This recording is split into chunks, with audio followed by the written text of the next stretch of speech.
कुशमुंडा नाम की देवी की हम पूजा करते हैं। तो उसके बारे में थोड़ा हमारे बिंदु बेन एस्ट्रोलॉजर बताने वाले हैं। उसके बाद हम थोड़े पार्टिसिपेंट्स हमारे आज एंटरटेन भी करेंगे हमको। तो पहले हम सुनते हैं बिंदु बेन एस्ट्रोलॉजर से। हाँ बिंदु बेन। हाँ जी, हरिओम और जय अम्बे। आज हम माँ दुर्गा आदि शक्ति जगदम्बा उनके बारे में कुछ जानेंगे। माँ दुर्गा के ही नवरात्र में 9 रूप पूजे जाते हैं। हमारे धार्मिक अनुष्ठानों में 2 नवरात्रि को सार्वजनिक नवरात्रि माना है, लेकिन नवरात्र 4 होते हैं। 2 और जो गुप्त नवरात्र है उनका भी भागवत और गीता सब में उसका भी उल्लेख है। आज हम ये जानेंगे कि आदि शक्ति जगत जननी और जगदम्बे के नाम से हम जो माता जी को, जो शक्ति को जानते हैं, उनकी स्थिति, उनकी उत्पत्ति कैसे हुई, हम थोड़ा उसके बारे में जानेंगे। जब देव और दानवों के बीच में महासंहार होते रहते थे, युद्ध होता रहता था और असुरों के अत्याचार बहुत रहते थे, तब दैत्य राज करके जो असुर देव हुए उनको ये वरदान था, दैत्य राज जी को ये वरदान था कि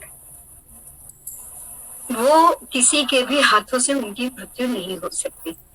सब देव मिलकर ब्रह्मा जी के पास गए। जाने के बाद ब्रह्मा जी से उन्होंने ये जाना कि अगर कोई कुंवारी कन्या शक्तिदाता बने और उनके द्वारा ही ये दैत्यराज का वध हो सकता है, अन्यथा वो किसी के हाथों से भी नहीं कर सकते।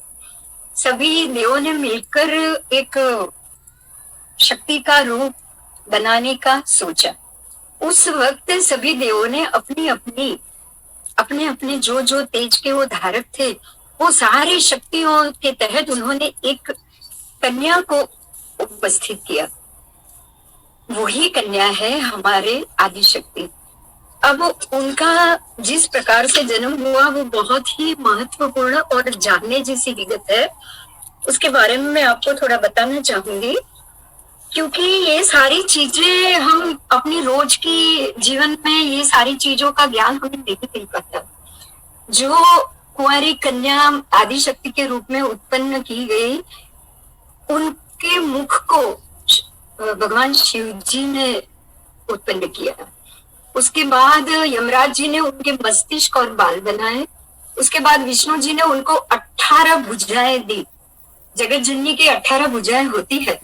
फिर चंद्रदेव ने उनको वक्षस्थल, इंद्र से उनको कमर, वरुण देव से उनको जंघा प्राप्त हुई, पृथ्वी के तेज से उनके नितंब बने, ब्रह्मा के तेज से चरण, सूर्य के तेज से उनके पैरों की उंगलियां बनी, फिर प्रजापति देव से उनकी दंतावली बनी, अग्नि देव से उनके नेत्र बने। इसीलिए जब माँ दुर्गा जब क्रोधित होती है तब उनकी नेत्र से अग्नि झरती है, क्योंकि उनके नेत्रों में अग्नि देव ने प्रदीप की है। फिर वायु से उनके कान बने और बाकी अन्य देवों से उनके भिन्न भिन्न अंगों को बनाया गया। अब माता का शरीर तो बन गया था, लेकिन फिर उनको उनकी 18 भुजाओं को अलग अलग हथियार दिए गए। उन हथियारों में शिव जी ने उनको उनके भुजाओं में अपना त्रिशूल दिया, लक्ष्मी जी ने कमल का फूल दिया, फिर विष्णु जी ने सुदर्शन चक्र दिया, अग्नि देव की तरफ से उनको शक्ति प्रदान हुई, प्रजापति जी की तरफ से स्फटिक मणि की माला मिली, वरुण देव की तरफ से दिव्य शंख प्रदान हुआ। फिर हनुमान जी, उन्होंने भी उनको अपनी गदा प्रदान की।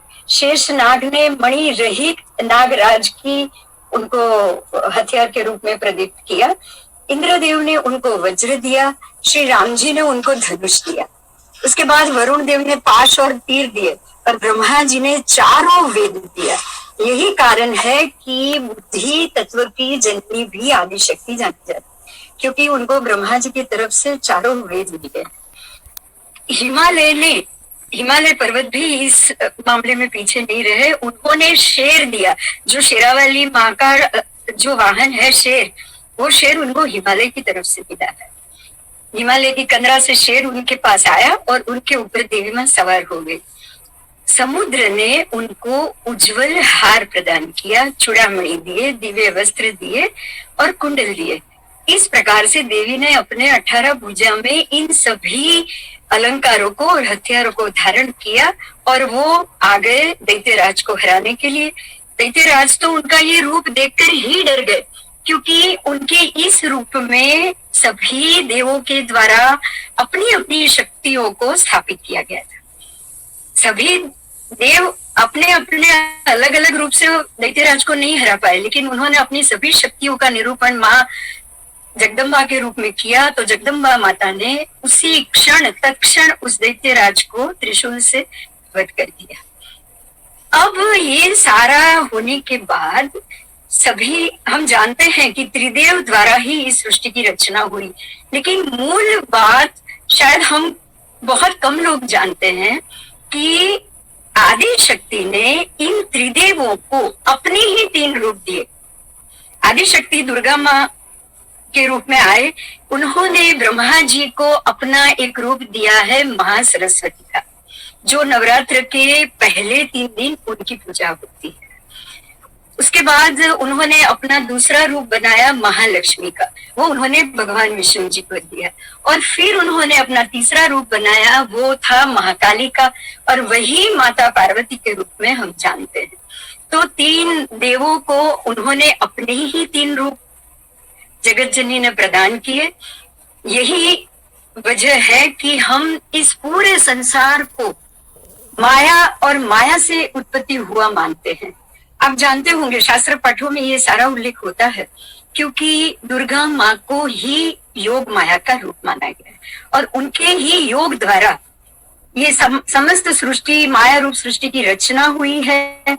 और उनके सर्जनकर्ता त्रिदेव बने ब्रह्मा विष्णु और महेश, और उनकी तीनों पत्नी के रूप में भी माता ने अपने अपने रूप ही प्रदान किए। आदि शक्ति हमेशा कुंवारी रही है, इसीलिए उनके नवरात्र के 9 और 9 18 दिन को कुंवारिका की पूजा की जाती है। 9 नवरात्र में पहली सार्वजनिक चैत्री नवरात्रि है, उसमें भी 9 दिन कुमारिका की पूजा की जाती है, और दूसरी आषाढ़ नवरात्रि है, उसमें भी 9 दिन कुमारिका की पूजा की जाती है। और जो घूर नवरात्रि है, कभी मौका मिला तो उसके बारे में भी हम चर्चा करेंगे, लेकिन 2 लाइन में बताना चाहूंगी कि घूर नवरात्रि में जो 64 योगिनी की जो पूजा होती है, वो सारी 64 योगिनी महाकाली जी ने अपने ही शरीर से उत्पन्न की है।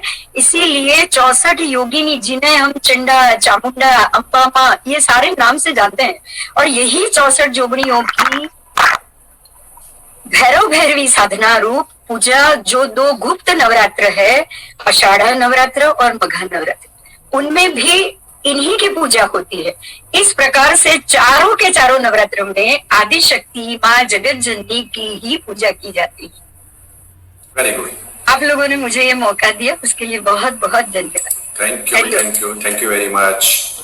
थैंक यू बिंदु जी, बहुत अच्छे आपने जानकारी दी आज के माता जी के स्वरूप के बारे में। Yes, let us start our now normal